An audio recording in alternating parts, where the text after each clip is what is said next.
ఓం శ్రీ సాయినాథాయ నమః. ఓం శ్రీ సాయి సచరిత్రము 14వ అధ్యాయము. ప్రస్తావన నందు నేడు పట్టణ నివాసియగు రతనాజీ దక్షిణ మీమాంస దక్షిణ గుర్చి ఇంకొకరి వర్ణ ప్రస్తావన. గత అధ్యాయంలో బాబా యొక్క వాక్కు ఆశుధములచే అనేకమైన అసాధ్య రోగమునెట్లు నయమయ్యునో వర్ణించి తిని. ఈ అధ్యాయములో రతనాజీ వాడియాను వీని బాబా ఆస్వాదించి సంతానము నెట్లు కలుగు చేసినో వర్ణించెదను. ఈ యోగీశ్వరుని జీవితము లోపల వెలుపల కూడా సహజముగా అత్యంత మధురముగా నుండును. వారు నడిచిన, భుజించిన, మాట్లాడిన, ఏ పని చేసినాను అన్నీ మధురంగా నుండును. వారి జీవితము మూర్తి భవించిన ఆనందము. శ్రీ సాయి తమ భక్తుల జ్ఞాపకంచుకును నిమిత్తం వానిని చెప్పిరి. భక్తులు చేయవలసిన పనులు అనేక కథలు రూపములో బోధించిరి. క్రమముగా నవి అసలైన మతమునకు మార్గము చూపును.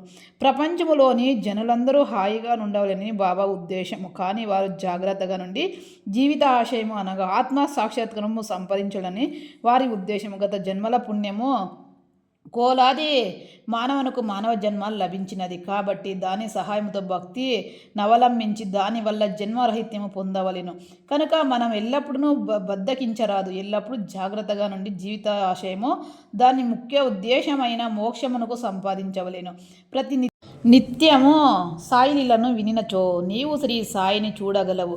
నీ మనసున వారిని రాత్రింబగలు జ్ఞాపించుకొనుము. ఈ ప్రకారంగా శ్రీ సాయిని అవగాహనము చేసుకున్నచో నీ మనసులోని సంచలమంతియూ పోవును. ఇటులే కొనిసాగిన ఎడల తుదుకు శుద్ధ చైతన్యమునందు కలిసిపోదువు. ఓం శ్రీ సాయినాథార్పణం. శుభమో భవతు. ధన్యవాదములు.